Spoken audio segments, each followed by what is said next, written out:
today. Hey, wait, is there a half-eaten sandwich in the bin of forbidden ideas? Is this just a garbage can?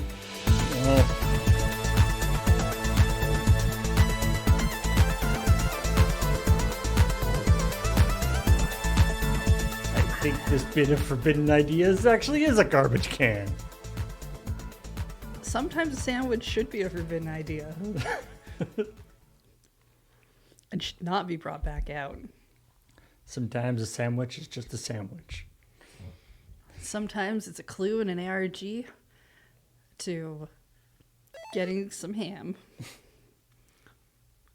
And wait, a ham ARG? Yeah, why not?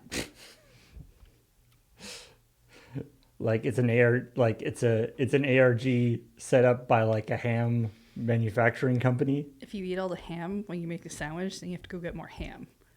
Is that not how an ARG works? I think that's just that's just normal. Oh. That's not like some sort of augmented reality thing.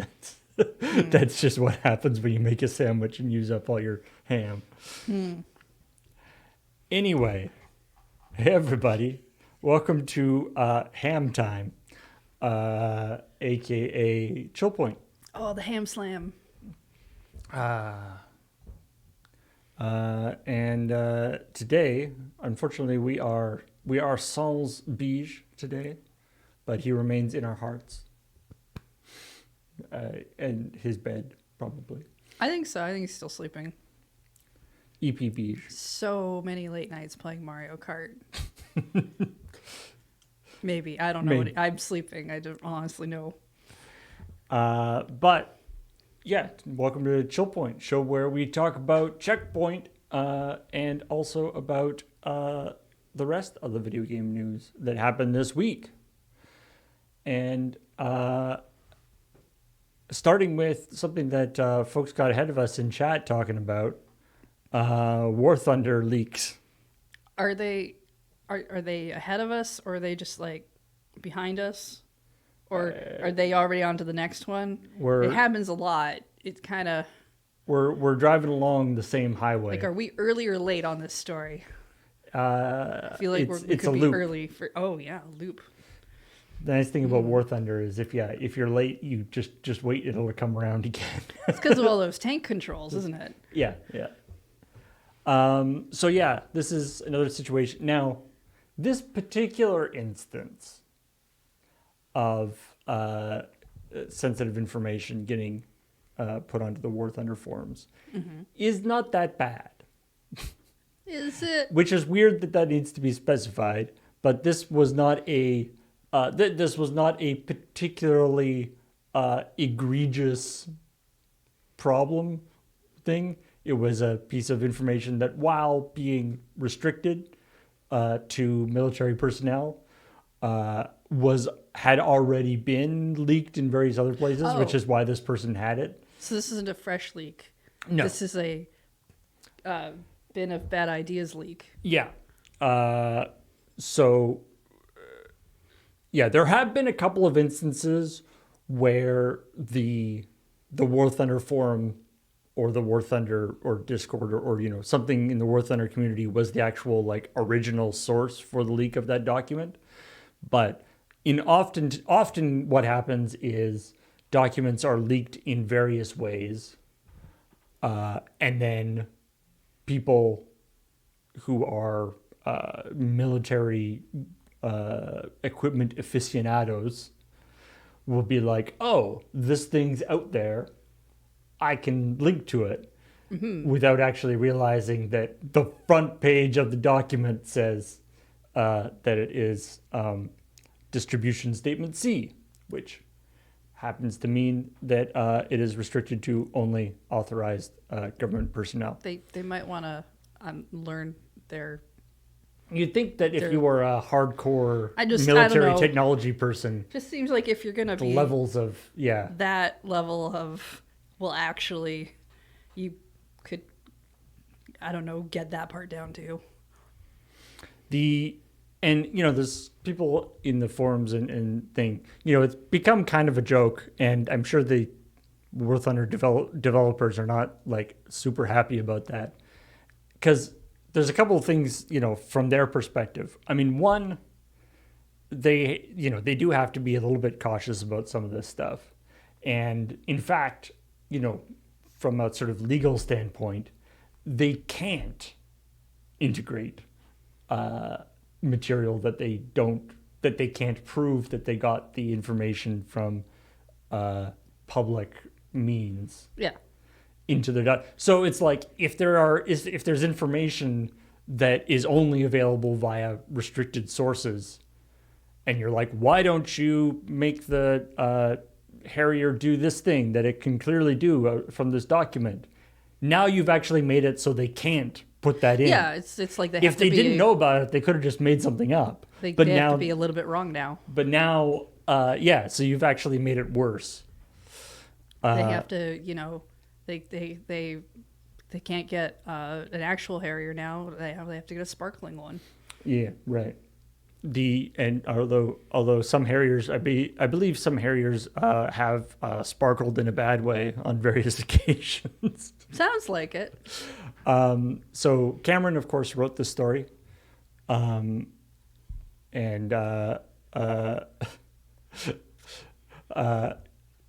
Kathleen going through the process of figuring out because the name of the thread is like all Harrier 2 missing extreme maximum G factor by gamer matrix rupture was a bit of a process. That is like just it's just a mouthful of weird terms. You can really names. Tell there's a bunch of stuff that just gets written down and nobody says it out loud. Yeah. And then plus all the Harrier, the AV8B Harrier, and also the trainer variant, the TAV8B, which very nicely Cameron actually put pronunciation guide in the script. Oh, that's very good of him. Yeah. And Cameron also did link me to a couple of the nice. So the fact that the War Thunder Wikipedia page has a full link of all 17 current classified document leaks or restricted document leaks that have happened is pretty great. I like that they are keeping that as a record. I mean, yeah, they should. Mm-hmm. And then as some people in the chat and in the comments on the YouTube channel or on the YouTube video were also highly amused by the Wikipedia page about the problems that the Harrier just has as a machine. It turns out it's a very complicated. It's not that it's bad. It's just it turns out VTOL, like vertical takeoff and landing, is really hard and very complicated, and it requires extreme precision in design and in maintenance, which apparently is not always the case. It seems like I feel like maintenance is like one of those things that's super important, people know is important, and then there's somebody above who's just like, oh, but if we don't do maintenance as often, we could save money somehow. Like, that sounds like something someone would do. We can cut that budget a little bit. Also, as a side note, I do love that the Wikipedia page for that is called the list of Harrier family losses. That's dark. The sad tale of the Harrier family.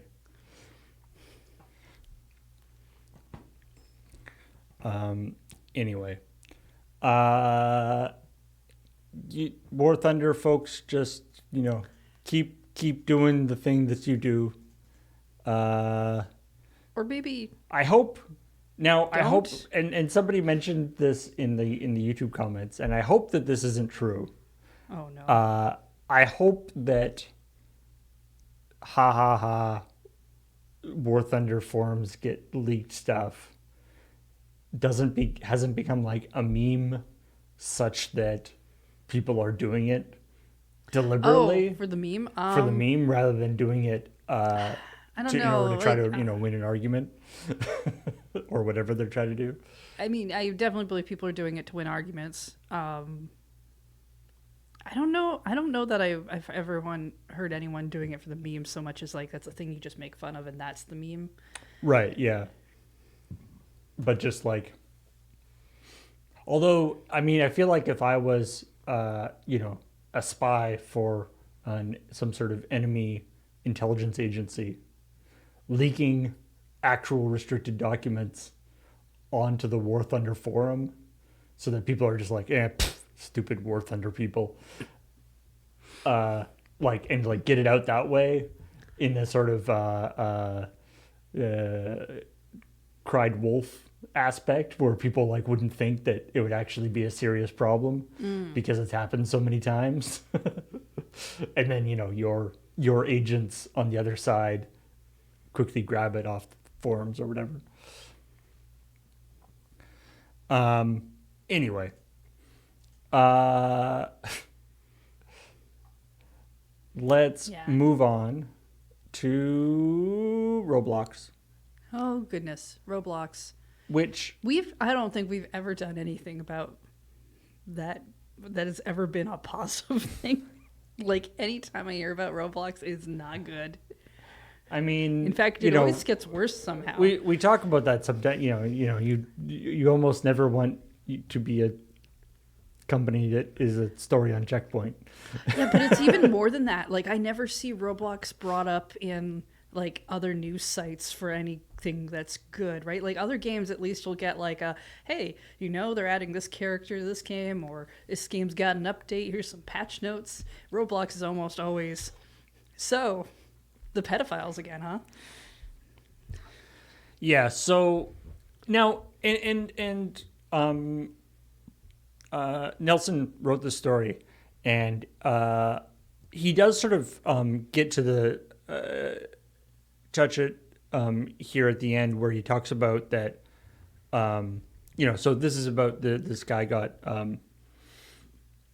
this person was arrested for threatening terrorist acts in Roblox.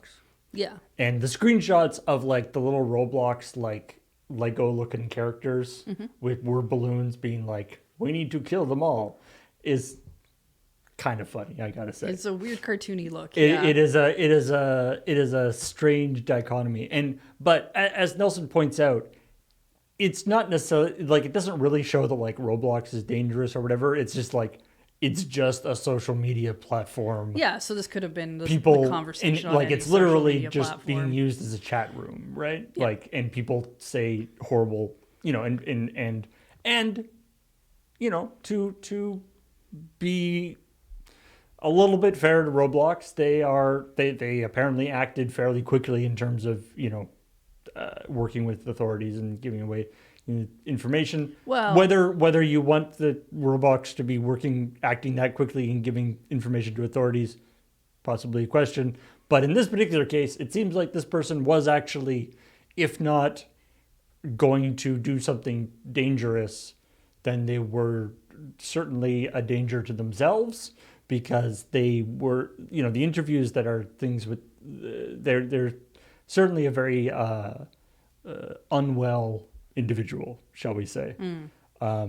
They're like, there's just all the interviews with the person are very strange. They're like, were you doing this? He's like, well, it's, at the time it was mostly a heightened emotional response, but also I think somebody should do that. And actually I would probably do that. or he goes like they're like, are you a terrorist? And he's like, no, I wouldn't consider myself a terrorist. Although I guess the thing I want to do would be to, terrify people and So the definition and cause for political reasons, which, I guess that would be a terrorist thing. Is like, dude, stop talking. I don't know what's happening. Yeah, you're Shouldn't be taking this interview, probably.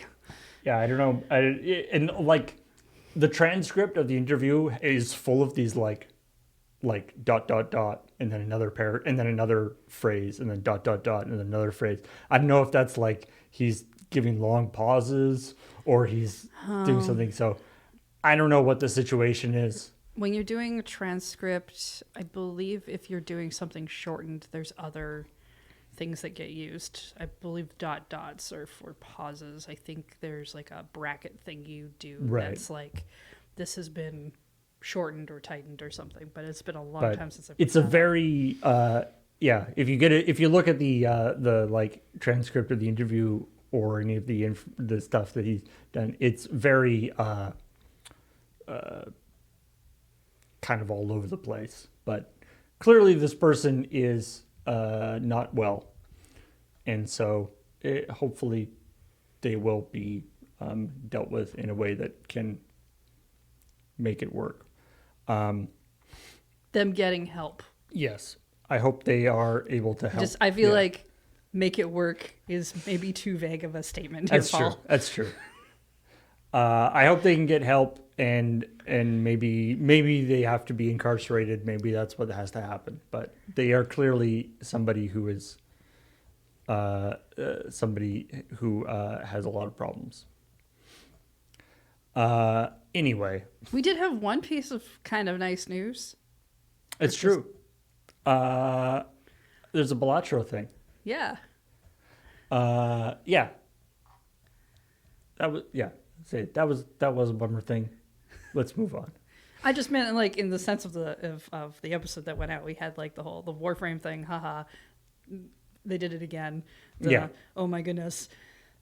Thing. And then we had it's not necessarily positive, but it's a neat thing that happened. Guy made Balatro for the Game Boy Advanced e-reader. Game Boy Advance e-reader. So this is not just Game Boy Advance, which would be enough of a demake.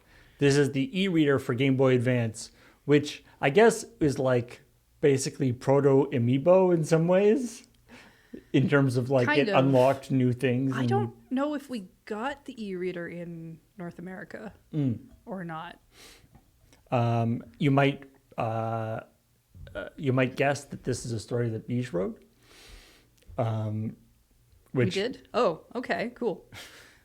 I do. It's just not one of the devices I remember seeing on like a store shelf, but I do like that, so this is talking about, people made a bunch of demakes for Pico 8, Commodore 64, like a sort of a demake web browser thing. And then the e-reader, which had a bunch of cool stuff in it. I do kind of like that because, of course, Beige wrote the story, but Kathleen delivered the story, and so having Kathleen deliver, the Game Boy Advance e-reader in the way that like we all know, this thing, the way I like, because that's when, of course, Kathleen also was not aware of the e-reader, but. She was acting for the purposes of the story. The final line of that story says something about like do something fun for yourself or whatever. Yeah. Like as a treat or thing.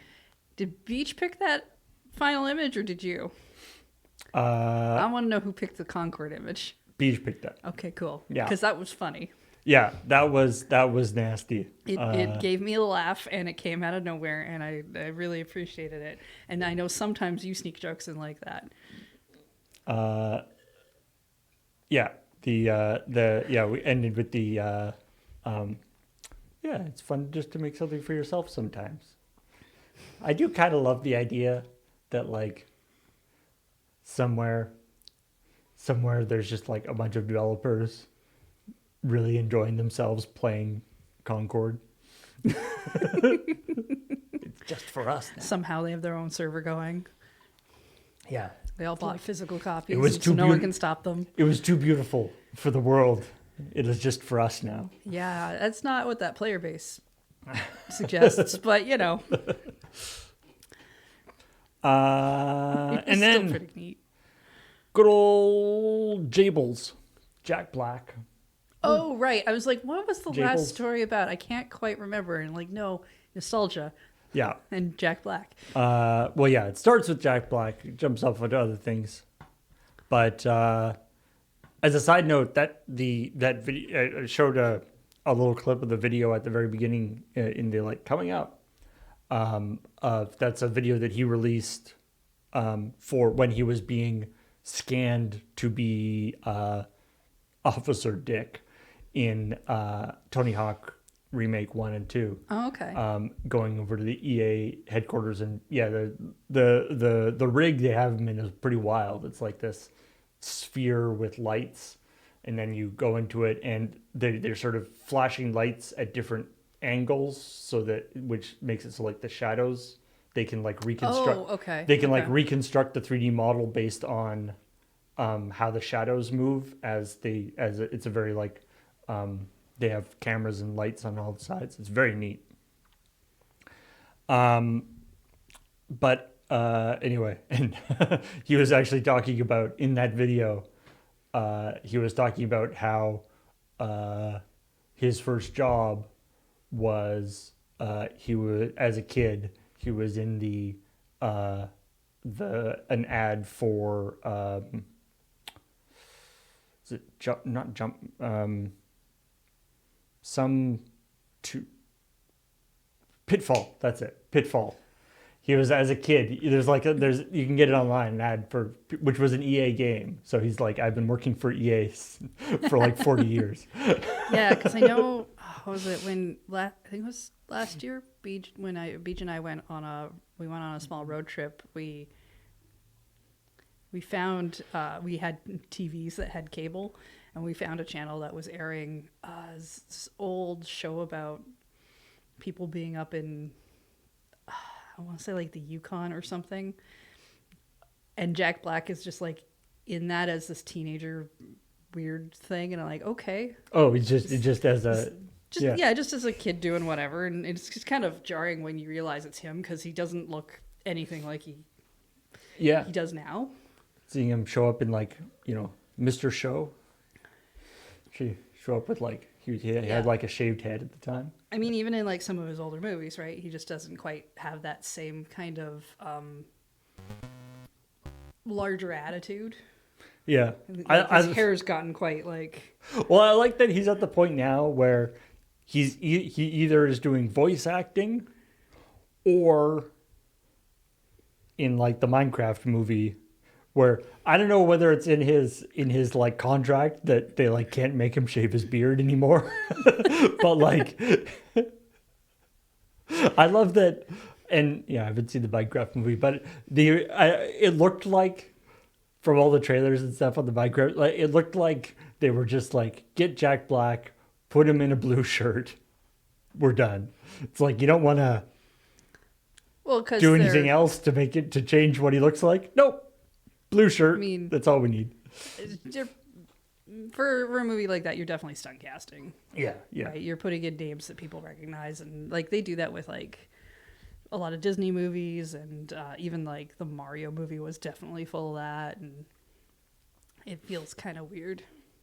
But anyway, what this story is talking about though is that the bonus characters, or the DLC, or the extra characters that they're adding to all these games are sort of are like nostalgic ones for our generation, right? So, which gets muddied, of course, because they're like it's like, oh, the Doom guy and Teenage Mutant Ninja Turtles, and it's like, yeah, those are nostalgic for our generation, but also they've been remade so many times, that they actually aren't that old in the sense of it depends on the design you're going with, and like the version of Michelangelo that's in Tony Hawk is the like new animated yeah, it's gonna version. be the newer one.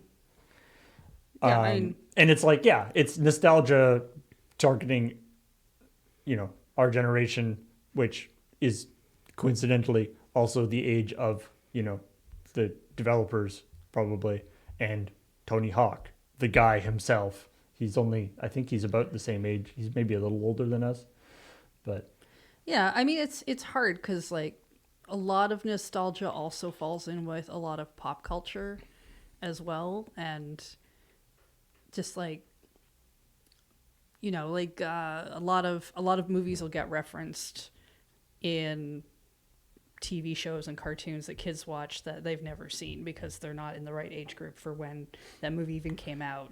it's true. Like And I remember that like when I was a kid, like hearing references to like on like like Animaniacs or like oh, especially something like that. Yeah. like old Warner Brothers shows, they'd have references to like Jerry Lewis and to Frank Sinatra, like to these sort of to Rat Pack guys and stuff, which we never really oh, were, we wouldn't. like I only really knew them in connection to the reference to them. Mm-hmm. And so maybe I don't know if it's a new thing, but as with everything in this world of in the world of the internet and in the Yeah, world I of feel like we just see it a lot more. it's just sort of constantly. accelerated. Yeah, with the internet and gaming especially, and then when you have games that are like really live service games like Fortnite, all the news surrounding Fortnite is almost always what new characters are getting added, and they're almost always characters that you're Right. seeing from other franchises and things. I will say people complaining about, Beavis and Butthead being in Call of Duty because of the sort of, Fortniteification, which I think is a real term that people are using. Yeah, that's how we usually get words, right? We grab Yeah. something that has some kind of meaning and it gets repeated. But Words are like the original memes sometimes there, Paul. I mean, the word meme was itself invented Yeah. not that long ago. But anyway, but the yeah, the nostalgia has certainly accelerated, but also like I think the ship has sailed on Call of Duty's realism before Beavis and Butthead came along. Like, didn't they also have like Gundams and stuff? Didn't they also have And they also had like Snoop Dogg Snoop Dogg, and like a whole bunch of weird weed memes and stuff for that? Like, I mean, yeah. like, So yeah, I feel like it's more of a the intense realism is not. it's been falling away for a long time, and But I mean, I do love the idea that I think Kathleen talked. I think she talked about it on camera, but the idea that like Beavis and Butthead are in the game, but like they suck. Like the idea that like if you choose Beavis and Butthead, like you can't fire properly. Your character's always just like and just like laughing at stuff, and so they like give away their position. Your guns don't work very well. You laugh at you. so it's kind of more of an inclusion for maybe people who want to play Call of Duty in a more comedic way. Yeah, but or just the idea that something. the character, the skin that you've taken on would actually affect how you play the game. But anyway, and also I love some people in the comments where Grandma's like, of course Beavis and Butthead. It's like sure there was that 2011 reboot, but it was originally in like '97. People in the comments are yes, I like, did see. there's been another reboot even more recently. And it's like I feel like that proves a point, but I'm not sure what point it's actually helping. I think I saw a comment that said it's from earlier than 97 as well or something. That like it came out or '97 was actually like it was being broadcast in '97, but '97 was actually near the end of the thing. Yeah, and It's run. I'm sure for Graham, because he wrote that story, it's more like this is when he maybe remembers watching it. I never watched it. never watched it. I think I saw it a couple of times when I was flipping through channels. I don't think I would have been allowed to watch it, but I also didn't have an interest in. Is there anything else that happens in that show than two people sitting on a couch just laughing really weird? Well, Because that's the only thing it I've used ever to be seen. an MTV thing, so they would like watch a music video and then comment Okay. on it. But I don't know in terms of larger storylines. That's literally the only thing I ever see anyone reference when they show it off Yeah, too. Right? yeah, and that was the most of it. It's like for me, I'm like, I guess is that what the whole thing is? That seems weird, but it could be. Yeah, originally it was sort of like a another music video show, and the Beavis and Butthead characters were just sort of the framing device around just showing music videos. Okay, sure. But then they kind of took on a life of their own.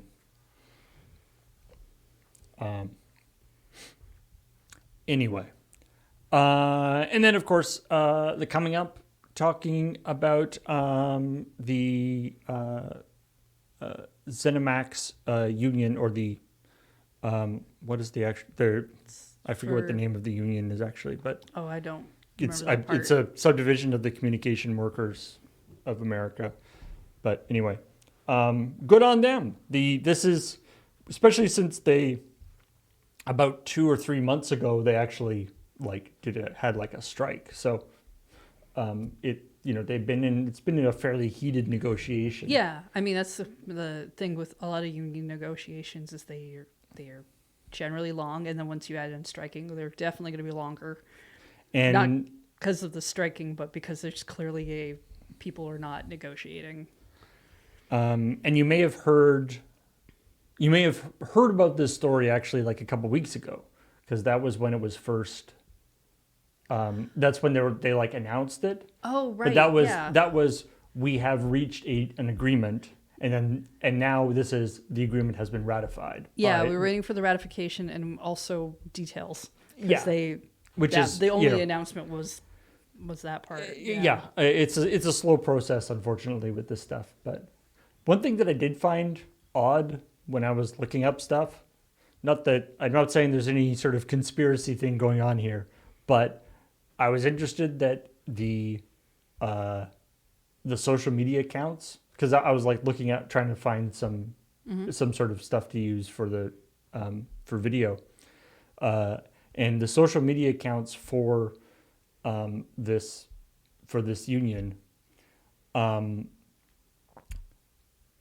all of them haven't been updated in a while, and like the last thing on their timeline is like a pinned thing about how they're going to strike, which you would think that would be something that you would want to at least unpin, and if not, like put when you update the new the when you win win your thing, you would want to put a thing on your Twitter and on your Blue Sky and Mastodon or whatever, being like, "Yay, we won." You think that would be something that you would want to inform people about? I just thought that's very odd, but anyway. It sounds like somebody's just kind of maybe abandoned an account. Yeah.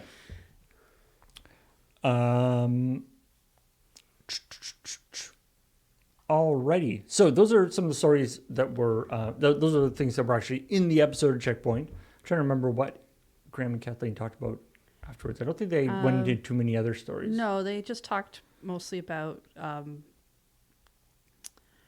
It was one of the stories that was in the show.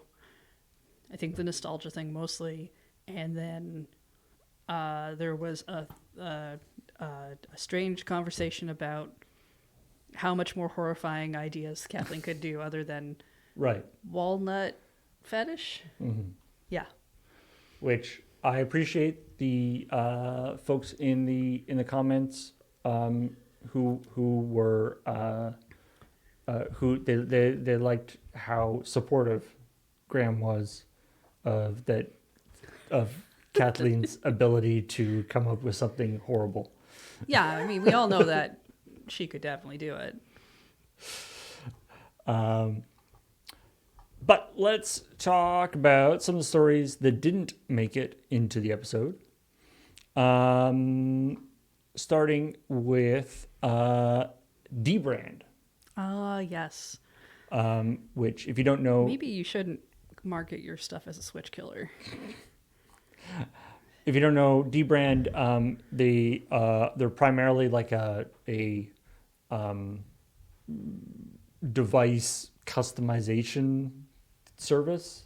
Like you can get phones and consoles and different things with like appliques Yeah, and so like skins and stuff. And they also make like, I mean, in this case, it's like it's a cover, isn't it? Or that goes around the case. This is actually so. Or The main around thing the it's sort of system. an attachment to the to the Switch dock. It's sort of an extra piece for the Switch dock. Oh, okay. Um, Because I thought the thing that I saw was a video that looked like someone was just holding their Switch to show how it disconnected. Because the thing that goes around, it's meant to be like you can still disconnect your Joy-Cons, right? It's not just one case that kind of keeps It's- it all together. yeah, so it's But because of the way it like wraps around, it the pocket of air or whatever that's meant to help keep the magnets connected gets a little bit disrupted. yeah. It basically, so from what I understand, it's it's a combination of a thing that attaches to the dock and a case for the Switch. Ostensibly, the idea is that instead of fumbling around having to stick your Switch into the dock and then like trying to attach it to the USB port in the dock, it is quote unquote seamless. Yes, because it's Okay. like it sort of does a magnetic thing where it sort of Oh, all Just- right, all right, sure. you just drop it in. But in order to do that, it's got and it's sort of and then in it so it's got like a case that attaches to the Switch to help it do that, Ah, okay. and a thing that fits into the dock, and then the case part, I guess, just to make the case nicer, also has like pieces that go around the Joy-Cons. Yeah. And yeah, it seems like those pieces, because of course with magnets, part of the reason why the Switch 2 magnets sort of docking system works so well is, and then they have those little controls that just are literally just like little pins that push it out Yeah. and make it easy to So take that off.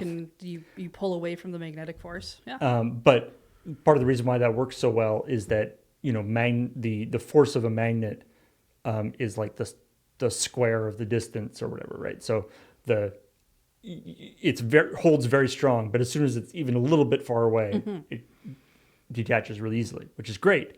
Except if you've got a case that's got like that adds like a little bit of width to it. Yeah, Now the it magnets- interferes with that. Yeah, part's now the design magnets aren't as in a close weird as they way. were before. Yeah. And I get, I believe their initial reaction Right. was to be aggressive towards people for talking about Yeah. the fact So- that they were like, this is an issue.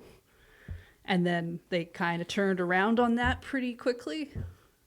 So yeah, dbrand. So one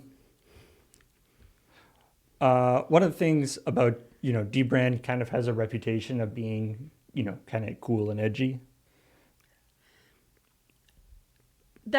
Okay, cool and edgy is a thing that we tried in the 90s. Those things don't work together now. If you're Yeah. edgy, you're generally not cool. And so yeah, when they so yeah, when Didn't when work people in the when 90s people and it definitely doesn't work now. when people first got oh, I see. It's not the distance, it's a lip around the Joy-Cons. Oh, I see. So it didn't fit into the little grooves so that when it torques it comes off. I see. That makes sense. Anyway, so yeah, when people got angry about this, dbrand saying that that's not a problem because nobody holds their Switch like that. I mean, I agree that in the use of when you're playing a game, you're probably not holding your Switch one-handed out in the air. But I know I have played many times where I've just been like, yeah, okay, I'm just gonna hang on to this thing while I grab a Grab a drink, drink, and do then something else. now I guess it's gonna just fall apart and die. Yeah, like that's an important So piece. I agree in a certain sense that people aren't going around just holding it off by the handle, probably, but all the time. So yeah, they posted a apology in their subreddit, uh, which I do kind of like this. This apology is I think probably actually done well in the sense that it's still slightly tongue in cheek, but also actually apologetic. So he's saying, "Hey Reddit, it's us again. Today we're going to try out a new communication strategy where we both say fewer words and devote less of them to blaming you. Let's see if it works." All right. First, let's condense down the last update to 2% of original length. When holding the NS2 in a specific way, detachment between the Joy-Con and the remainder of the console can occur. Some experienced this issue, some did not. This discrepancy is due to a manufacturing tolerance in the retaining lip that keeps the Joy-Con grip attached to the Joy-Con. Anyone who suffers from the manufacturing tolerance issue can reach out and we'll get them a better Joy-Con grip.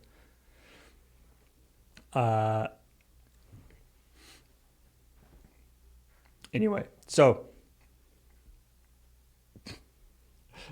after reading your feedback, it is quite clear that our post was a spectacularly terrible response to the issue at hand. Some of you have expressed that opinion in a perfectly reasonable way. Others have expressed it with literal death threats. We're not clear how this went from a problem we need to address to this is the worst company to ever exist, but we acknowledge that every complaint we have received is underpinned by a problem that we alone are responsible for solving. As easy as it is to boil our original post down to "you're holding it wrong," what we're sober to now is the point that you should be allowed to hold it however the fuck you want, without detachment occurring. We get it. Please continue dunking on us for the next 6 to 8 months for reincarnating Steve Jobs. No. Oh, I guess "you're holding it wrong" was the iPhone thing. Mm-hmm. So anyway, they are being somewhat glib, but also actually apologizing. So I mean, I appreciate that. and I think more importantly, they're trying to fix the issue. Yeah, and they are admitting that it was a mistake. Like that. There's like a lot of good steps in that. Yeah. So anyway, hopefully, I'll be honest, I don't quite see why you would need this particular thing, but you know what?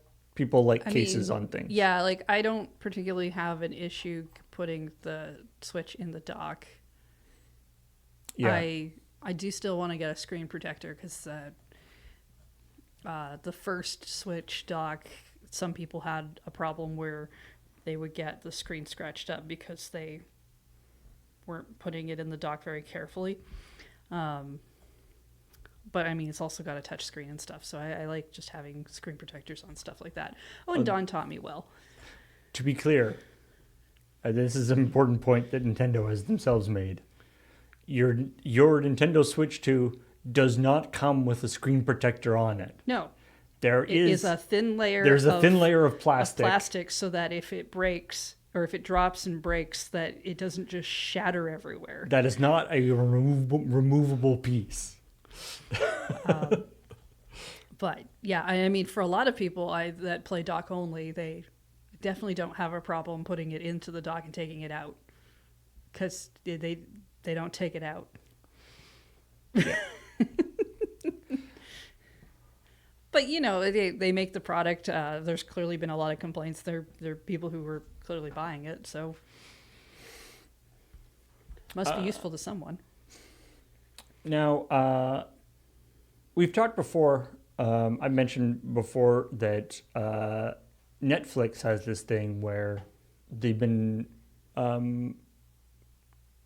releasing or have been both actually subsidizing and also just licensing and being made available mobile games.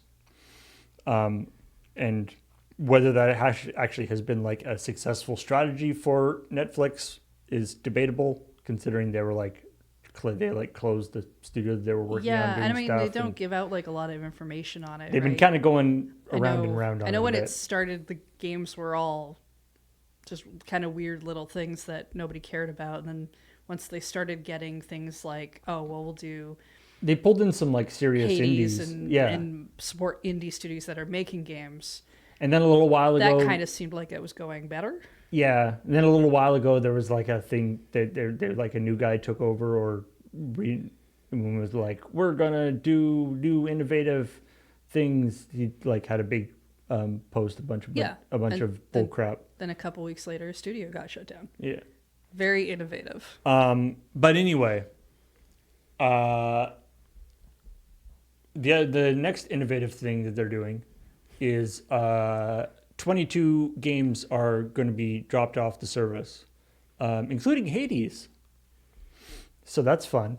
Not only so, there's a bunch of games that were available through the Netflix gaming are Yeah. going to be dropped off. So, I Presumably, the licensing deals have expired on them. A lot of them, I don't really, I know Beach has played like a few, but I don't have the inclination to play Hades on my phone. I like preferred on that on a console personally.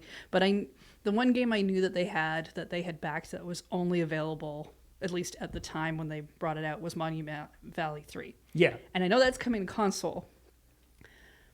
So I'm like, okay, well, if it gets delisted here, it comes to console. At least like you can get it somewhere else. But I would think that maybe they would still release it as a phone app that you can at least purchase on its own. Yeah, so I thought Netflix actually like bought the developer that made Monument Valley. Oh. And I don't think maybe, that's the case. Maybe they didn't buy it, but like I thought that they had paid for that game. I thought that they had paid for Monument Valley 3 effectively. It sounded like they had. Now, and Monument Valley 3, by the way, came out in December Wait, 2024. Really? Yeah. So it's been out for less than a year. I thought that was like almost 2 years ago now. And now they're removing all the Monument Valley games. Among others, Death's Door, another great game. Another great game that I'm not actually that interested in playing on mobile, but Yeah, no, I wouldn't play that on mobile Hades, either. the Golden Idol games, Case of the Golden Idol and Rise of the Golden Idol. I have not played those yet, but I hear they're really good. Rainbow Six Smole, which was a weird idea for a game. So anyway, a bunch of games. Braid Anniversary Edition coming up. I'm sure everybody's played Braid by now, if they want to play Braid. But very frustrating. Yeah. So as you mentioned, good news. So these are leaving January 14th. So get them while the getting's good. On Steam, anyway, Monument Valley 3 is coming out end of July. Sorry. Yeah. Did I say January? I meant July 14th. Yeah, I was gonna say Yeah. thought January seemed further off than this, but July 14th, these are being removed. And then end of July, Monument Valley 3 is coming to PC. It's on Steam anyway, and I think it'll be coming to consoles around the same time. I think it's going to be on the consoles too. I want to say all of them. I only really remember the Switch being said as one of them, I think, so Right. that could be not true, but I mean, I played Monument Valley 3, when it came out. It was, it continues to be enjoyable. I feel it continues to be the thing where I feel like they're more interested in the cool atmosphere than the actual, like, puzzles. Which is a little weird, but yeah, it's a neat game. I'm kind of hoping that they still make that available on mobile, Yeah, even outside of Netflix games, because 1 and 2 were clearly designed for mobile. Yeah, And it does I feel assume like a 3 mobile. probably was as well. And it works really well as a touch game, Yeah. especially like when there's like the sort of devices that you can like, that it feels like you're sort of touching and rotating a thing. Because I don't really. It was like when we were playing the Game of Life 2 the other night. You could tell the design was meant for a touch screen, and that was really baffling a bunch of us who were trying to use mouse controls. Or a And- trackball in one And- case. Yeah, and it was just kind of like, I don't really like stuff that's meant for a touch screen trying to be on.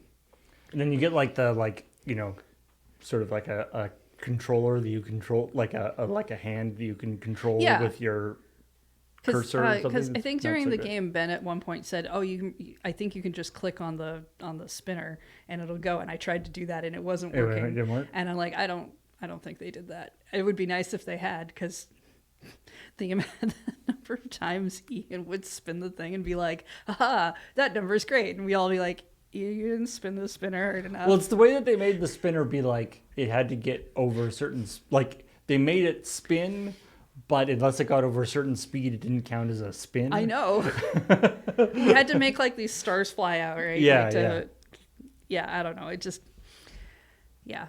I hope that will be a separate thing. There's a number of games that are available through Apple Arcade where it'll be like, because I think it's Slay the Spire you can buy separately, or you can buy, or if you have Apple Arcade, you can download the Right. Slay the Spire Plus or something, which is just the same game, but you belong to a subscription service. So Right. kind of, I don't know. I would have liked to have seen that on both. Yeah. And it's obviously Netflix and all these other streaming companies have been doing this with visual things for years, and games leaving, like, say, Xbox Arcade or whatever games, and things go, things come, or things are added and things are taken away all the time. But in this case, it's not. These are all the new games, and these are the games are taken away. It's just these games are being removed. Yeah, and I mean, we already have this problem with like a bunch of Netflix only content or Prime only content or whatever, where these things aren't available Right. in any other form. Like you can't buy them separately digitally. You can't buy a DVD Yeah. or a Blu-ray or whatever. And then when those things go away, they're just gone. And I'd really hate to. We already have a form of that with a lot of video games with the live service stuff. But at least in that event, you're like, well, servers go away, I guess. Yeah. I'd hate to see that for just a bunch of other stuff because it's all subscription service. I love story is about a game that is possibly coming out or possibly not, or will, if it comes out, it'll probably be disappointing. But anyway, What? it's a game for that just came out on the, or just got has been I guess previewed for pre-order on the PlayStation Store. Okay. By a company called Tatiana Vyoskanashka. Anyway, they do a lot of they're sort of, they do sort of asset flippy kind of low effort kind of stuff. Okay. Right. So a lot of just AI generated images, asset flip stuff. Okay. Kind of filler for the App Store, right? Apparently, one of the games that they've done recently was Anime Girls Basketball, Anime Girls MMA Tournament, which you can here. Let's look at Anime Girls MMA Tournament. Okay. Which, I mean, Yeah, that looks about. Looks about, I mean, to be honest, it looks better than some of the stuff they've done on Watch and Play. I mean, it doesn't hold a candle to the Penguin game, but still.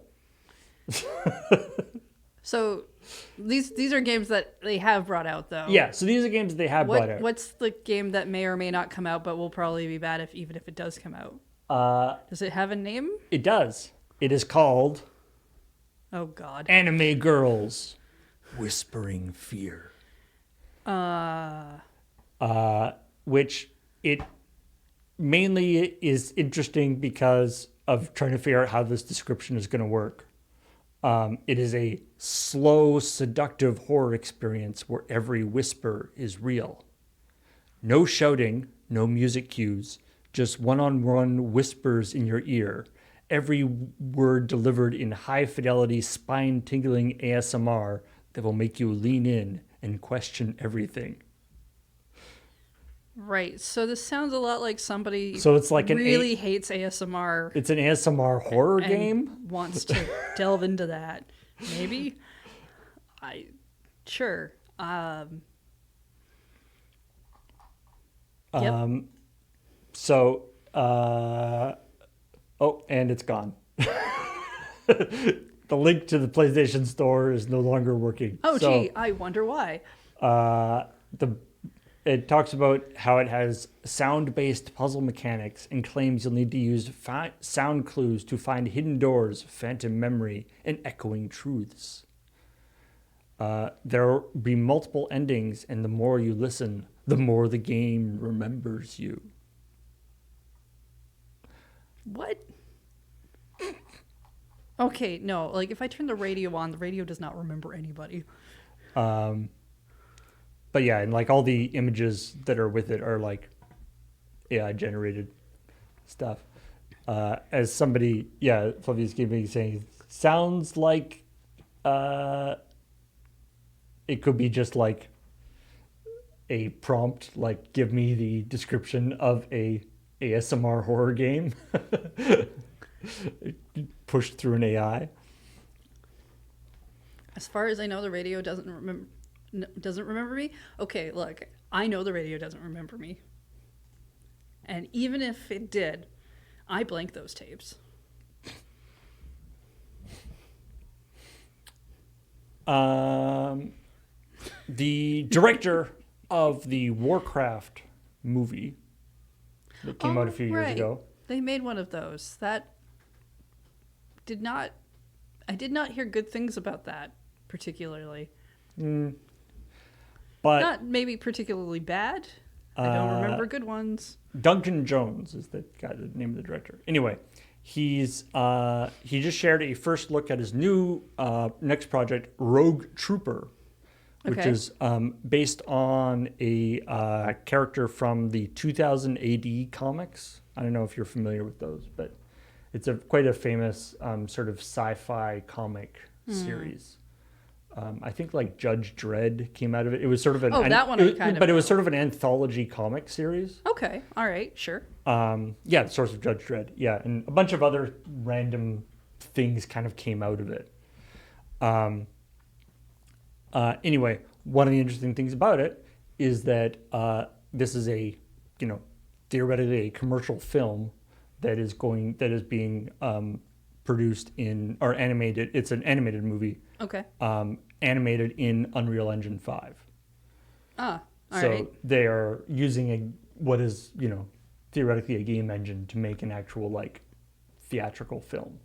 I mean, that doesn't seem like a... That the fidelity of the engine is up to that point now. Is that a new thing to do? Because it doesn't seem like something that should be new.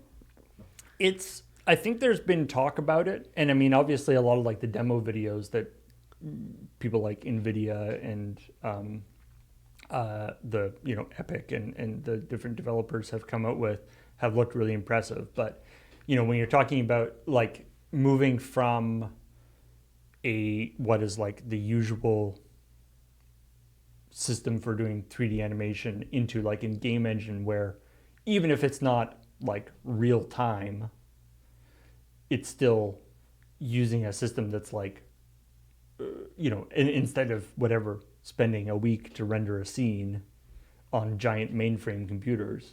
You need a couple of computers with a bunch of really good graphics cards in them. Like, it's a whole sort of different way of doing the animation, and theoretically has a lot of benefits in terms of speed of turnaround and all this kind of stuff.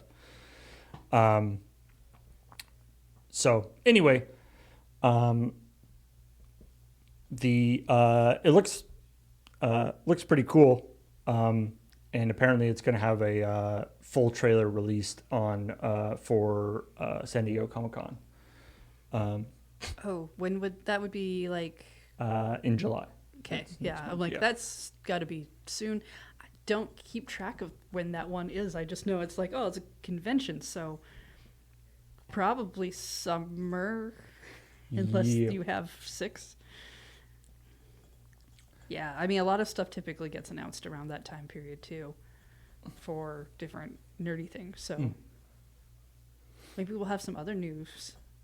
Yeah, that well, we there's a can get lot from of, there. there's a lot of like movie news and stuff that comes out too. And, sometimes that dovetails with ChillPoint stuff because it'll be like, Yeah, but like video a lot game of movies. like, yeah, there's like movies that kind of are based off video games now, and there's like popular properties that they do stuff there for that might end up getting a video game or. and I mean, the movie video game cross pollination has become very heavy. So, our long national nightmare of not being able to play the Gex trilogy on Switch 2 has finally been relieved. For whatever reason, the what is it called? The limited run engine that they have released a couple of games, a couple of sort of retro games under. I guess they're sort of whatever emulation system. For whatever reason, wasn't compatible with Switch 2. When basically, it seemed like basically every other game was compatible with Switch 2. I don't know what they were doing, but for whatever reason, their engine wasn't compatible with Switch 2, and so a bunch of their stuff didn't work properly. Yeah, I mean, they probably didn't have those specs. Right. But it's just either, weird that and like then- it seemed like almost everything ran without any updates. No problem Yeah, on Switch 2. yeah, It I just think- seems weird that I wonder what they were doing. I think basically what my understanding is, if a game that was on the Switch 1 had its frame rate uncapped, it runs better on the Switch 2 Right. automatically because it can access that stuff now. And then, but a lot of those games are capped at like 30, I think. So they don't really run any differently unless they've been patched to allow for that. And not every game's doing that. It is kind of weird that their games just aren't working at all. They're not running. Or I guess they weren't, but they've assumingly patched those or. Yeah, so in fact, the original version of this story, there was sort of another version of this story that came out last week, which was Limited Run Games asks Nintendo to remove Gex from the eShop because it wasn't working. Yeah, I mean that's fair. If it's not working and people end up buying it, you're gonna have customers who are angry until you can fix the problem, right? And Yeah. yeah. So anyway, it appears to be, it's kind of weird in the sense that they have now released a patch for their engine, which is called the Carbon engine. So all the games that they have for that, which is like 12 games, they've patched and released, and also the Switch itself got like a firmware update in the past week or so, and the combination of those two things apparently has fixed the problem. Okay.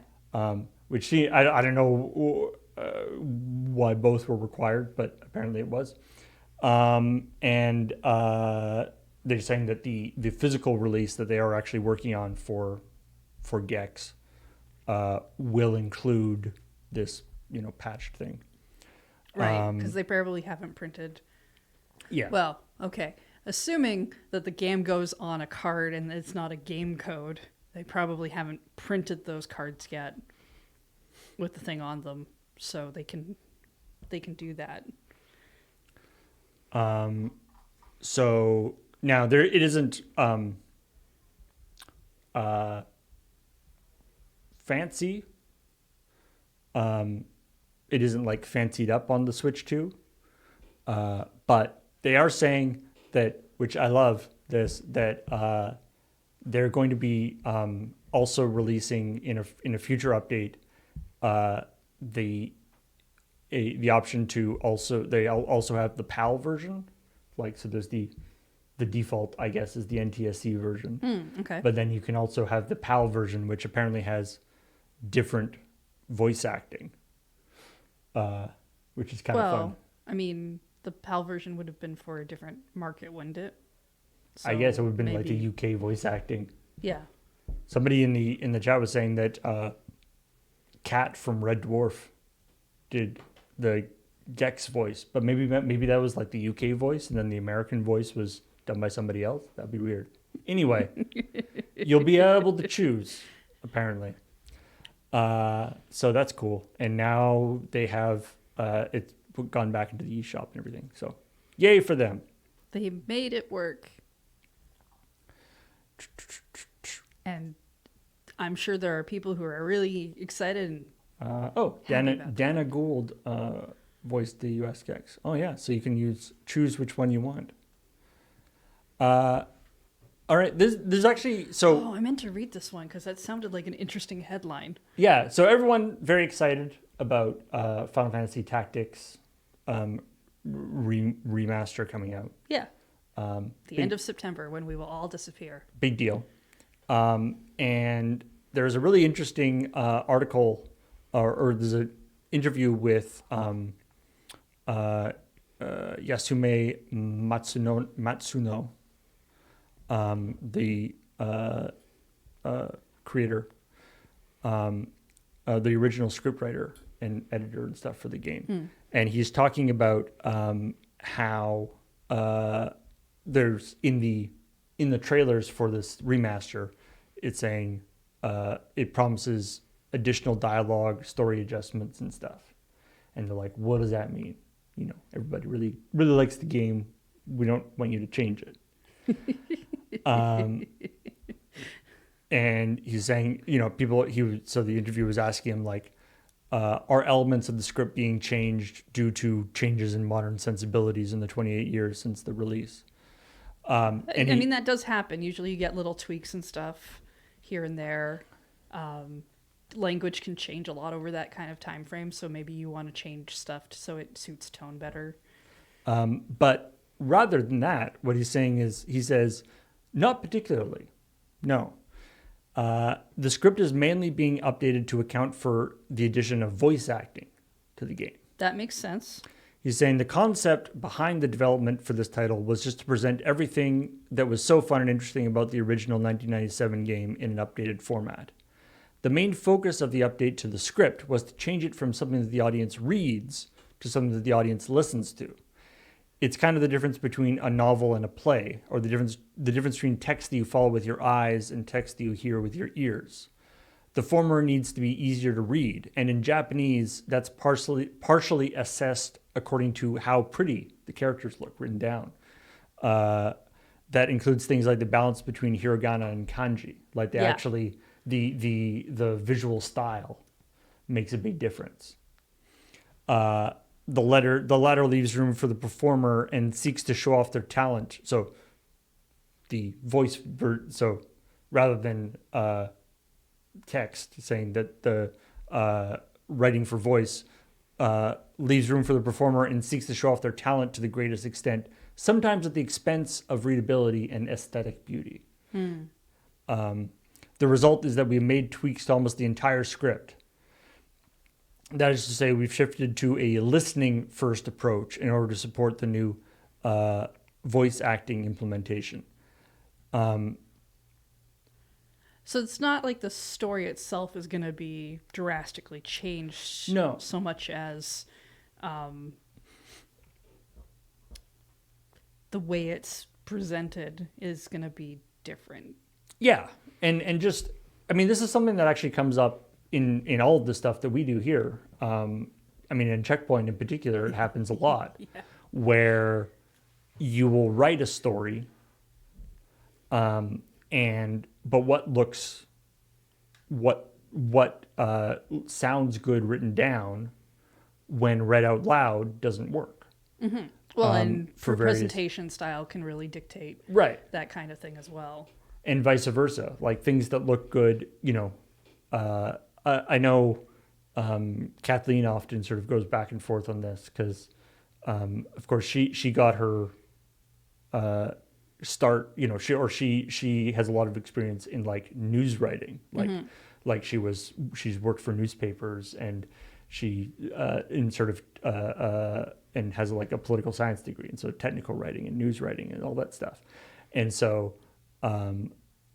But of course, when you're writing for people to present, either to present it in ChillPoint or like in a script for people to say things out loud, the style of writing is quite different. And so that's something that she sort of has to switch back and forth. And it's even smaller things too. Like I've talked to Beej about this, where he says that when he writes out script for ChillPoint, I mean, for one thing, you got to read what you write out loud to hear if it flows in the same way that you think it flows when you're reading it. It's weird. It's weird that it has to be out loud too, but it is. Like reading it out loud really makes changes. a difference. Yeah, It really changes stuff because you can read a lot faster if you don't as well, and that'll change your pacing. and somehow like it's got to go. It's like your ears are the thing that's doing the. Like if you don't, it's got to like come out and then go back in through the ears But it's also to like, process it properly. They read off of a teleprompter. I mean, I know they do a pre-read and stuff as well to get flow and stuff. But it's like B just said that when you go to write out a number, like how do you write out like a number? Right. There's so many ways to write out numbers, and you have to read that out loud. And if you make the number really big, just in a numerical fashion, it might take your brain longer to process while you're trying to read it. So it's easier sometimes to just write out the words for the numbers that you know what you need to say. Or right. especially in a script writing sense of stuff, do you bold stuff for emphasis of like, oh, the speaker needs to say stuff, but would you bold that stuff in the same way if it was just written in an article? Right. Because you might want to emphasize a thing for the person who's reading. So there's lots of ways to. The thing that I always like when we're doing ChillPoint scripts stuff, when somebody will like go, mess up the spelling of something in a like what do you call it, a homophonetic way, as in they will mess up the spelling, but in a way that isn't that you don't hear. Yeah. Like they'll put a C instead of a K or something, and then they'll go through and fix it. And it's like, as long as you say it right, it doesn't matter. Like, nobody else is going to see this script. That's the thing. This if is you're, but it's like, if you're writing a script for a person's name that when you look at it, your brain kind of breaks because you're like, the way I think that should be said isn't the way it's said. Writing it out in a more phonetic way. For you to be able to like look at and be like, no, this is how this is said, is a good thing to do. And I mean, often on ChillPoint, we're reading out, somebody's username or people, developers or people from other countries that we don't necessarily know how to pronounce their name properly. It can get awkward. For a thing like this game, because it's going to all be voice acted now, you want the words out loud to sound probably more natural in terms of the conversations. Right, right. As opposed to we make fun of this in dramas and stuff all the time, right? Where someone is like, well, we clearly had to interject context as to like the relationship from this person, so we had a person come in and awkwardly say this was my dad, even in a situation where no one would ever do that. Right. And so anyway, I thought it was sort of a neat, interesting insight. I do also like he says about other changes. He's saying some lines have been updated to reflect his change in style and attitude over the years, but these changes are going to be minor. He says, in all honesty, I have grown older since I wrote the script for this game. That's True. true. Okay. Yes. My perceptions have changed accordingly. There may well be some minor changes to how certain lines are phrased that reflect this. He's saying, if my writing technique has improved, then that's great. But if it's just that I've gotten older and my sense of perception has grown dull, then I'm sorry. I mean, in a lot of ways, knowing this, I'm kind of curious to see probably the videos that some people are going to make discussing the changes between the two. Well, you're in luck. Or are they just going to preempt that and do that themselves? Well, the release will have both versions. You can switch between them. It'll have the classic version and the updated version. Okay, when side by they side. said the classic version was going to be in the game, I just assumed that meant graphically, not necessarily script. Nope, But it will guess be. if it's gonna. Yep. Oh, okay, that's pretty cool. That's definitely gonna make some people's jobs of making videos like that easier. It's not gonna be me. I really I'm like just it. gonna watch one of them, but My favorite thing about my favorite one was Monkey Island. mm-hmm. You know, they updated the Monkey Island games, and you could on the fly switch between the two different versions, which was really neat because they redid all the art and everything. But what's great is you switch between, you know, the old pixelated version and the new fancy, really nice graphics. Mm-hmm. And if you notice certain things,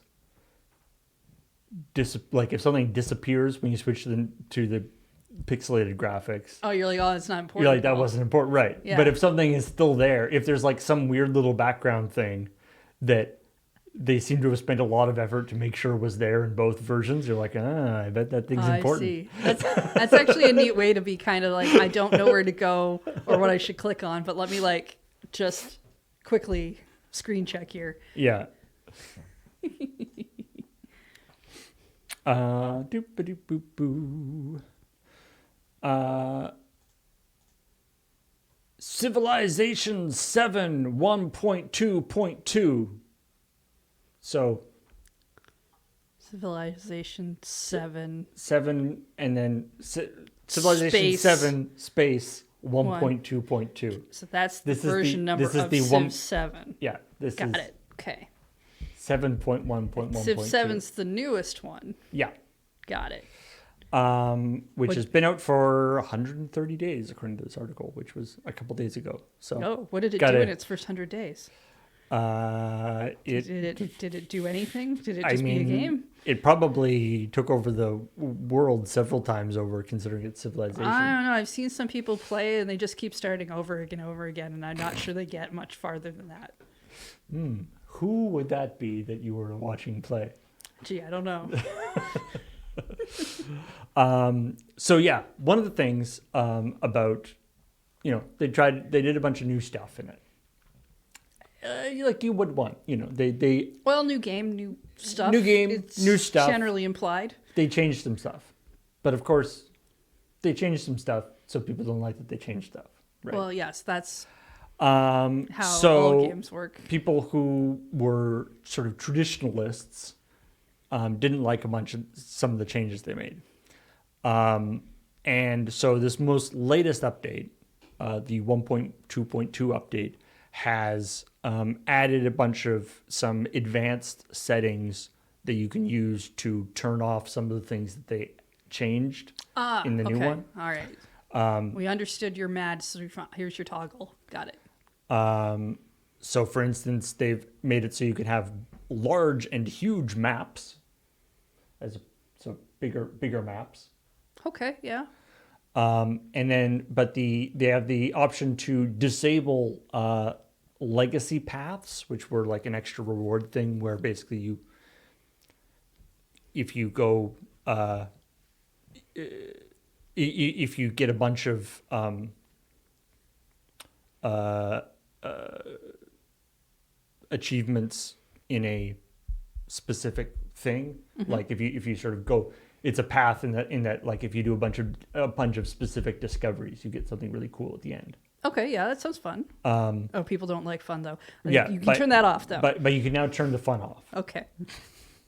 Yeah, you can turn that off. You can either turn them off for, you can turn a particular legacy path off, or you can turn them all off. Oh, that's kind of interesting in its refinement.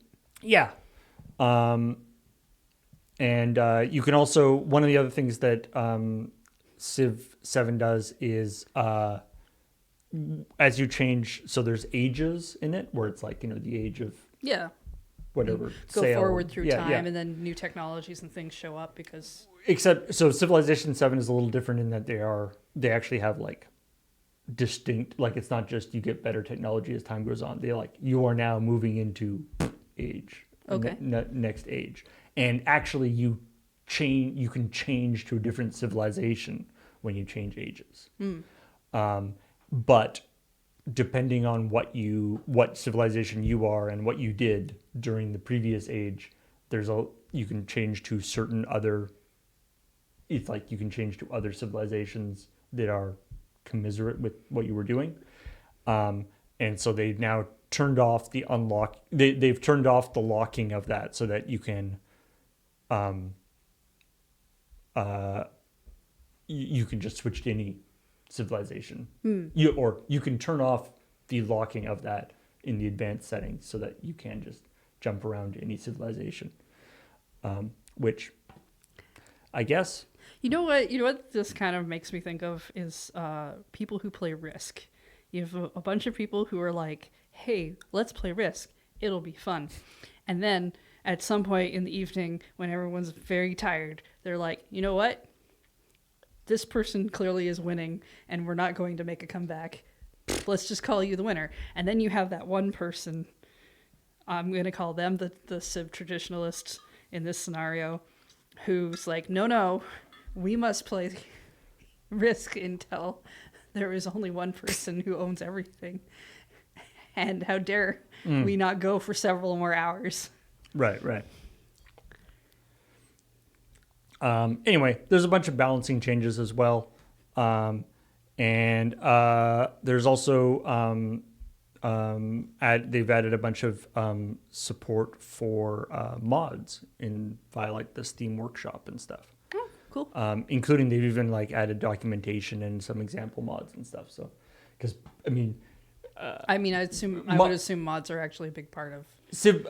some Civ games. Civ mods are a big enough thing such that even before Firaxis like added the capability, people were doing mods in the sense of like just going in and like replacing the game's files with other files. Mm-hmm. And Firaxis was like, please don't do that. Here, we'll set up a mod thing for you. Well, I'm glad a bunch of people can have their older feel of Civ. Yeah, if they want it. I don't know. I have to get Cameron's opinion as to whether it has whether these are good updates or not. But they appear to be all like, or they appear to be like general like things that they've added as like optional options, which is kind of nice. So Options are always good. It's not like it messes things up. I generally like it when video games give you the option to turn things on and off, because then especially in what will probably be a single player game. I think Civ allows you to play multiplayer, but I play a lot of single player stuff, and being able to tweak things to the way you want to play is always nice.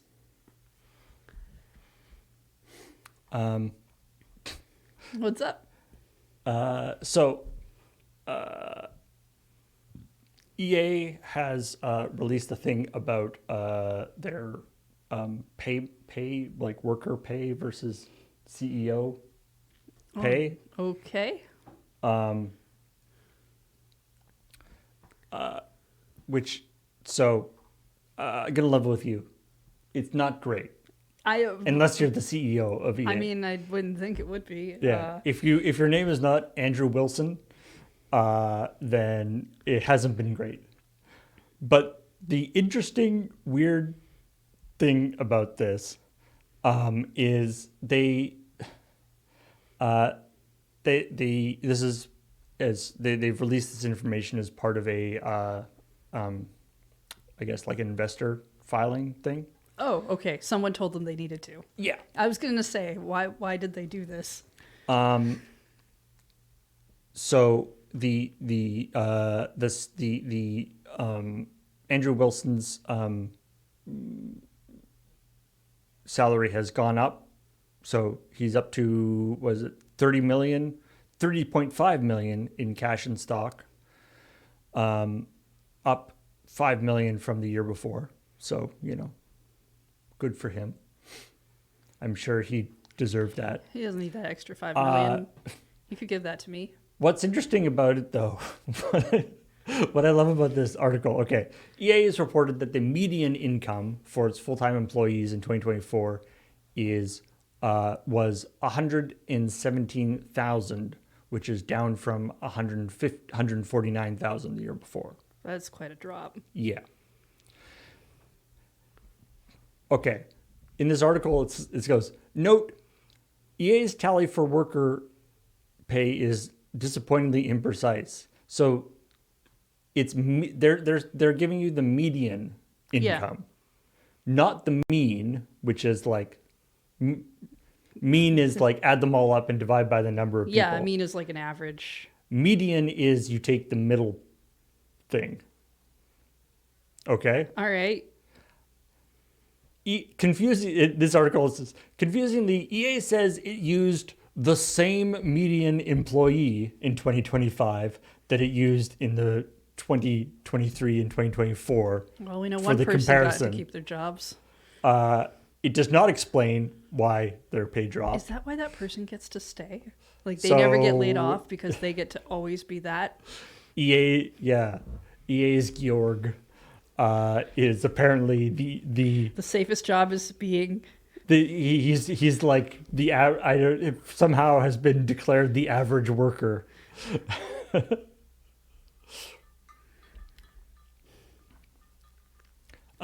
Median is usually a better metric of income for cap. That's actually a good point.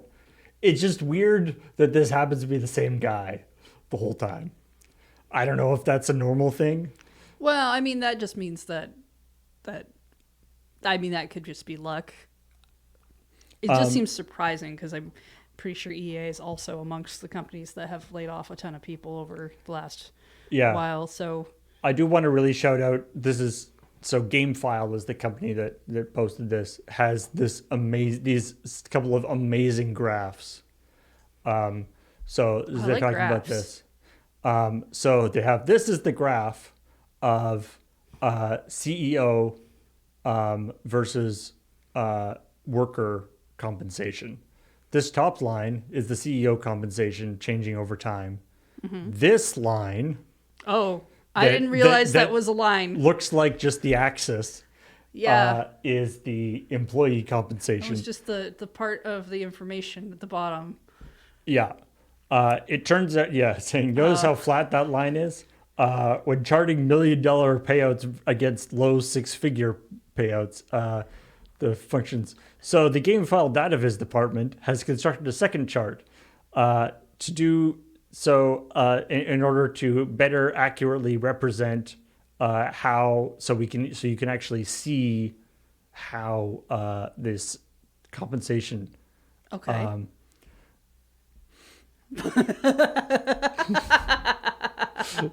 has adjusted over time. Oh my goodness. Wait.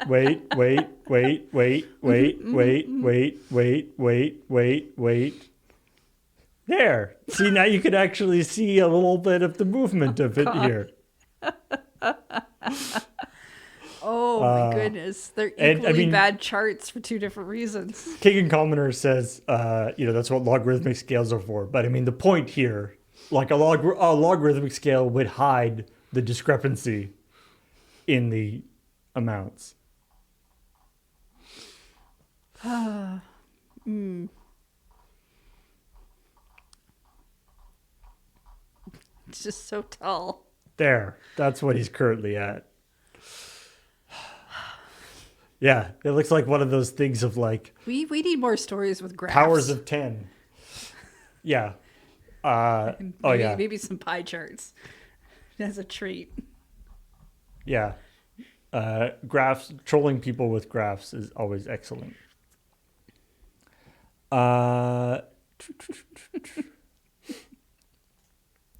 Violent games Huh? can reduce stress. Yeah. Okay. Well, playing games in general can reduce stress, but even violent games.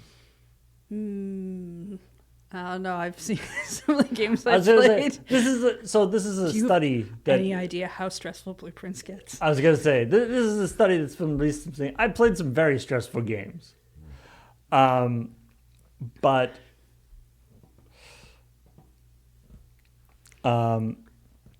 But some of them can take the stress away. That's what you're saying.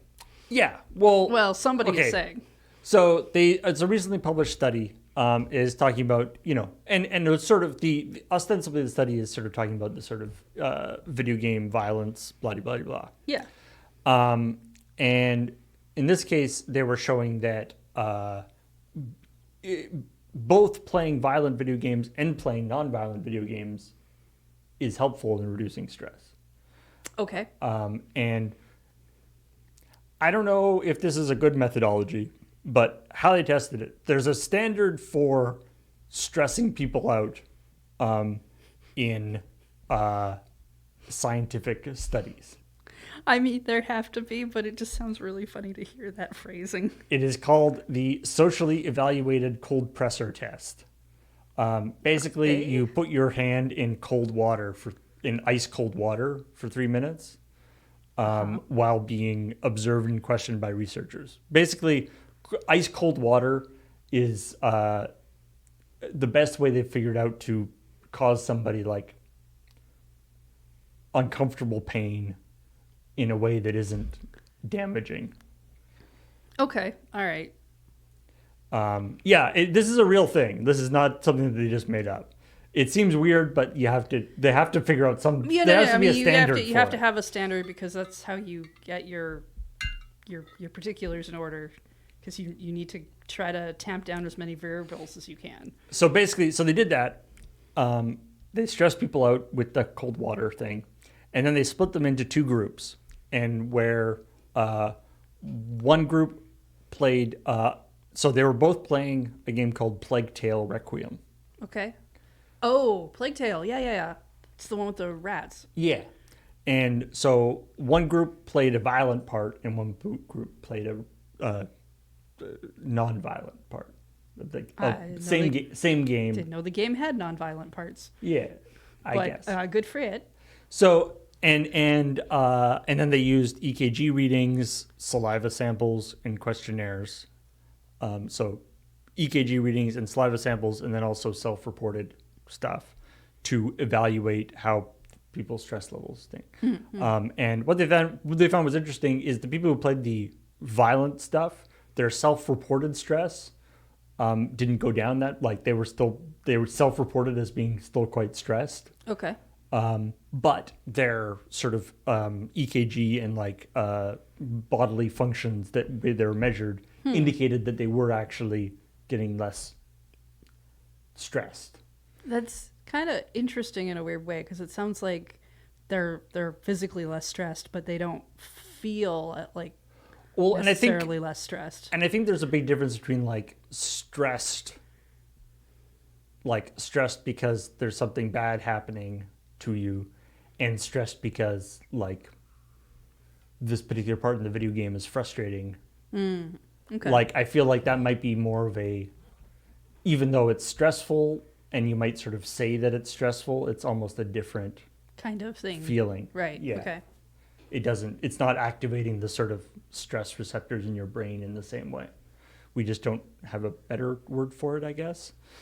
But anyway, mostly this is kind of so interesting in terms of what games. So I guess they wanted to choose a game where they could do the same game in both for both tests. Well, because if you're swapping because they want to maintain, genres or keep everything as similar, similar as possible. your control schemes will change, that kind of thing. I assume is what they're probably trying to keep the same.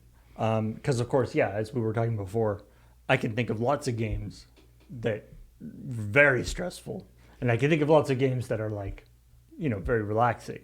Like if you had like it'll be interesting to see results with different, like say Doom or something, like a really fast-paced first-person shooter. And or like Stardew Valley or something like a farming sim kind of game, whether that would change how that would change the results and stuff. But anyway, interesting. Relatively small group and small results and stuff, but interesting. 82 individuals between the ages of 18 and 40. Including 42 women, and saying a significant majority reported prior gaming experience, with participants averaging 4 to 5 hours of gameplay per week. That's pretty good as an adult. Yeah, honestly, if you can get 4 to 5 hours in. I mean, those are rookie numbers around here, but we stream for a living. You have any the amount of gaming time I've managed to get at home this last week has been like an hour, and even then I wasn't sure I wanted to do it because it was like I've got like maybe an hour before I should go to bed. Yeah. And do I really want to like sit down and only do a thing for an hour? I did. I got an outfit off on a beach. Ooh. I was playing Clair Obscur. Nice. I found a beach. Oh. I spent most of that hour doing a platforming challenge. Clair Obscur beach level? Yeah. That's how you get the bathing suits. I didn't really care about the suit because I haven't really been changing out my outfits. It was mostly the fact that the game was like had a character who was like, but people can't do that or whatever. And like, you can't tell me what I can't do.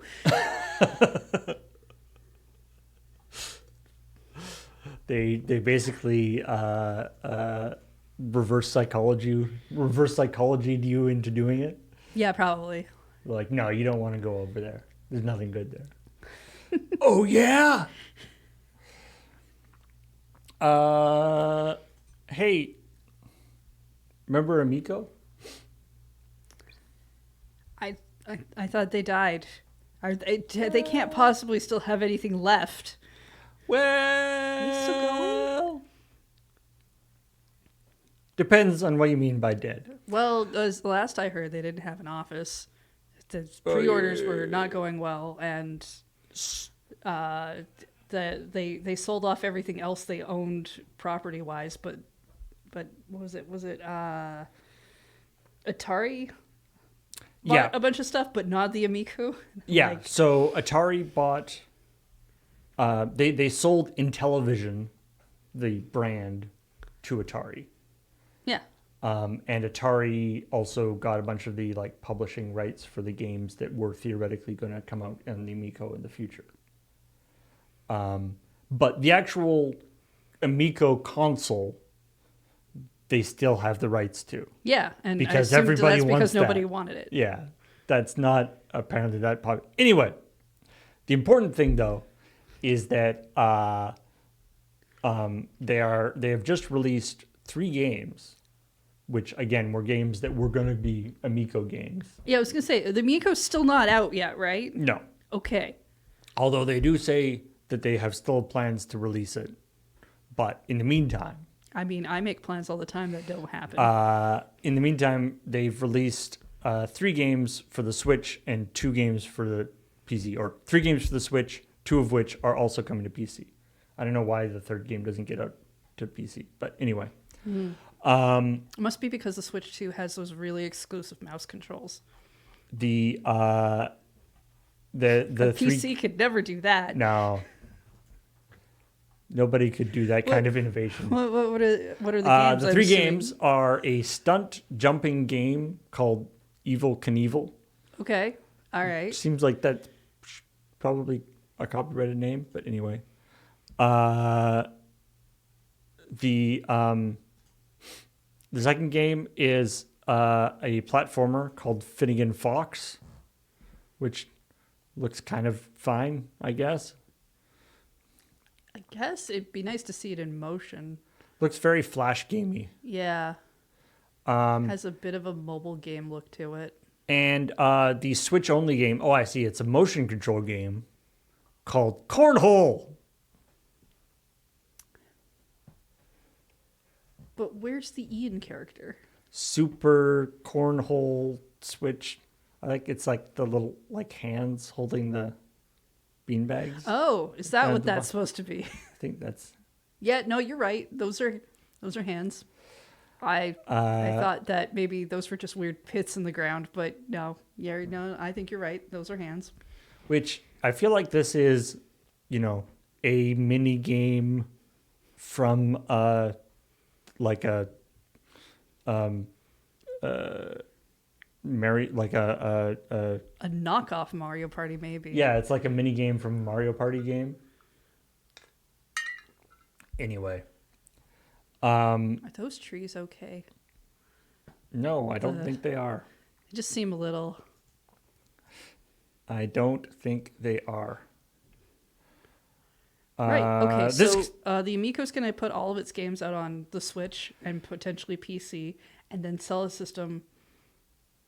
Yeah, so the games are being published by Happy Home Games, which is a sister company specializing in bringing Amico games to other formats. This expansion to new platforms is a major milestone in our mission to bring families together through gaming. It also moves us forward in our phased plan to eventually release the Amico controllers and consoles. Let me guess, this is the first phase of the phased plan? Well, you see, if we actually release some of these games now and people buy them, we'll have at least made some money, as opposed to we have to wait for a console that's coming out that's not coming out, that they keep saying is coming out, that a whole bunch of people have definitely bought, but have not bought. Or if they have, they're probably not getting their money back. Yeah. Yeah. So anyway, I mean, considering the original premise for the Amico was the idea is like, we'll make this sort of family console that is all kids, it's all games that are Yeah. like family games. They're all like fun games for families to play, relatively cheap. It's just like something that everybody can sort of get together and play. No microtransactions. Wasn't one of the stories we did like several years ago when this first started, we had like a thing that was like, here are your like you have to do's and have to don'ts. Yeah, there and were wasn't some. one of them like your games have to be exclusive to the Amico? That was a thing at one point. Yeah, that dropped a fairly long time ago. But this, so the idea and which is sort of, it was a laudable goal, shall we say? That It was a goal. We want to make a thing for a relatively inexpensive family console, and it was kind of like Tommy Tallarico was sort of the main pusher behind it. And it was basically like a nostalgia thing. Like, I want kids to be playing video games like I played video games when I was a kid, hanging out in the living room with your family playing stuff, which, I can respect that as like a cool thing. I think there are families that still do that. I think there are too. At least based on a lot of commercials that Nintendo likes to push, it seems like family gaming in a living room is a thing that happens. But but it's like, to be honest, it seems like, being a publisher specializing in these kind of like cheap, fun family games and releasing them for Switch or for other consoles or for PC, and building up a reputation for that. It seems like a much more achievable and it seems like a much more reasonable path towards that is kind of accomplishing that same goal of like making a place for parents and families to play games with their kids. But you just don't do all the hardware stuff because they probably already have a console. I have some doubts about that cornhole game being fun. I share your doubts. The other two, I'd rather see them in motion to have a better idea, because the screenshot's a lot hard to figure out with. But cornhole game, that cornhole one, it looks like especially when it says it's like a motion control game. This is why it's a Wii Switch only one, because it's motion control. It seems like it's like a weird Wii bowling knockoff or something. Anyway. Well, it's good that we got an update on the Amico. Yeah, every once in a while, still kicking. Double check, poke that corpse with a stick and see if it moves. And our final story. Speaking of making sure things are still alive. Guess whose birthday it is? It's not one of my friends, is it? Because that's going to be really embarrassing for me later. It's Sonic's 30th anniversary? 30th anniversary for the 4th time. Oh, so Sonic's 30th anniversary, new game plus 4 times. Yes. Yeah, okay. And I don't have to get him a gift, it's fine. Because Sonic's anniversary is so exciting, they are there's a couple of different tie-ins. You may have seen there's like a Magic Secret Lair tie-in that's coming out with all the Sonic characters. Yes, I did see one of the cards. Someone in one of my socials posted a thing about him losing coins when he gets hit or something. Yeah, there's some excellent mechanics, but this particular thing is Sonic and McLaren have announced a partnership. McLaren Racing today has announced a multi-year partnership with Sonic the Hedgehog, bringing two globally recognized icons of speed together and making Sega the official gaming partner of McLaren Racing. They're gonna put McLaren Racing stuff in the new Sonic Racing game. I hope so, because a lot of other people have shown up in the new Sonic Racing game. I just love this. The collaboration celebrates the shared DNA of McLaren Racing and Sonic, each leaders in the racing world and united by a passion for exciting fans on a global scale. Okay, wait, no. Like, yes, Sonic has a racing game, but I wouldn't. And he drives a car and he's fast, but like Sonic is a leader in racing is not. From the racetrack to the gaming world, both brands represent a desire for speed. It's true. He got to go fast. It is more fun when he's going fast. Bold design and a drive to inspire the next generation. This partnership marks, I actually like this too. The partnership marks a reunion more than 30 years in the making at the 1993 European Grand Prix, known as the Sonic Grand Prix. McLaren F1 team driver Ayrton Senna was awarded a Sonic the Hedgehog trophy on the podium. And today's announcement honors that heritage while firmly looking to the future. Fans can expect creative integrations and experiences that fuse the world of motorsport and gaming. Right. So what I predict is some people who are upset that their pure racing is being mingled in the Fortnitification of Sonic being added, and that other people are gonna care. They're gonna care. Oh, they went with like a really old style Sonic. Well, I mean, this is the trophy from 1993. Oh, okay.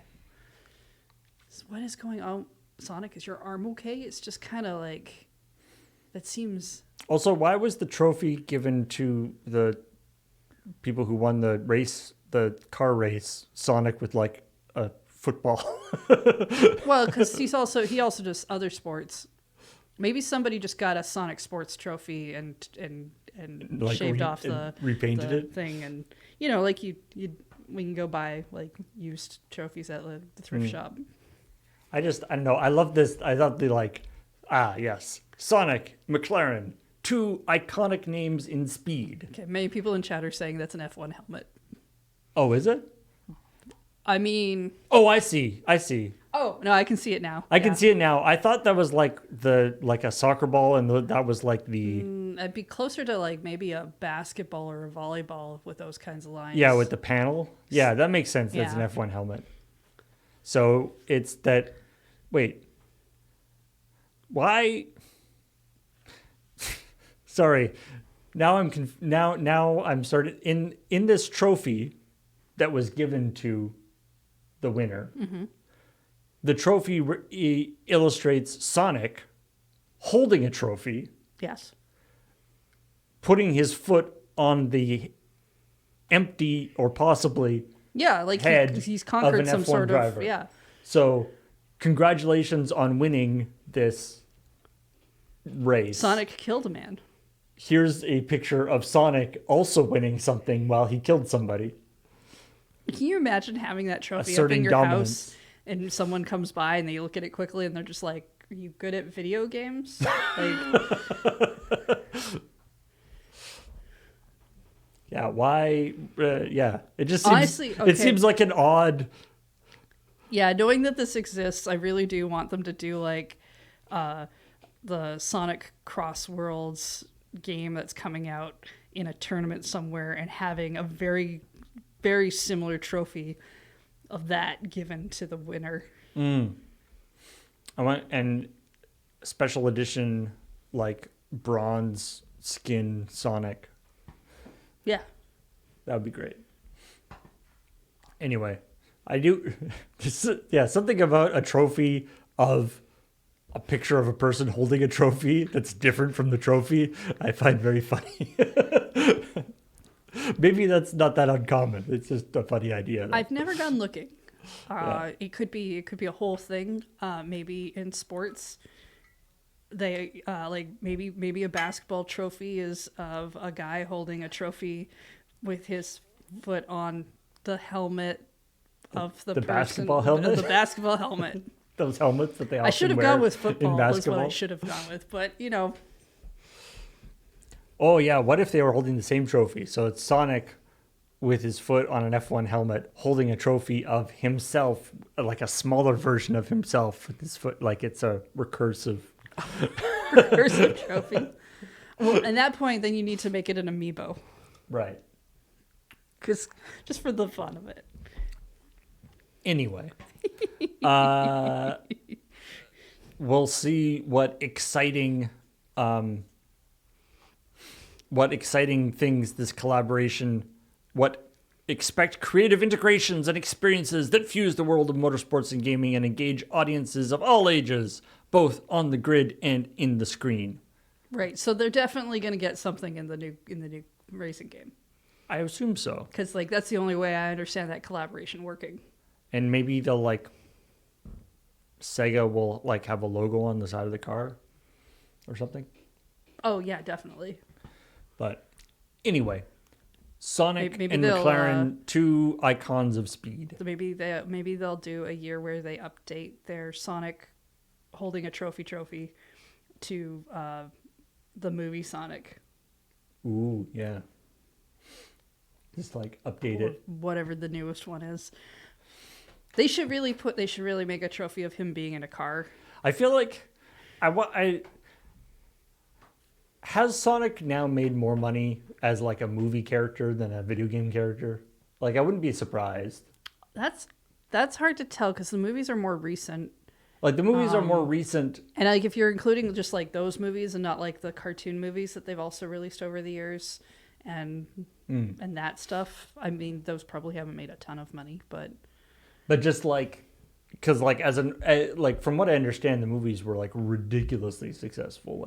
And, the video games, while successful, they were successful for their time, which I'm sure was a much smaller thing. But anyway, that's all we got for today. Thanks everybody for joining us. And if you haven't seen the episode of ChillPoint that we were talking about, you should go check point it out on our YouTube channel, youtube.com/LRRVG. And you could also become a member of that channel, and you will get your name in the credits at the end of the episode of ChillPoint, which is always nice. We try to update those weekly, or at least when there's a new episode. Exactly. But in the meantime, we will talk to all y'all later. Bye. Goodbye.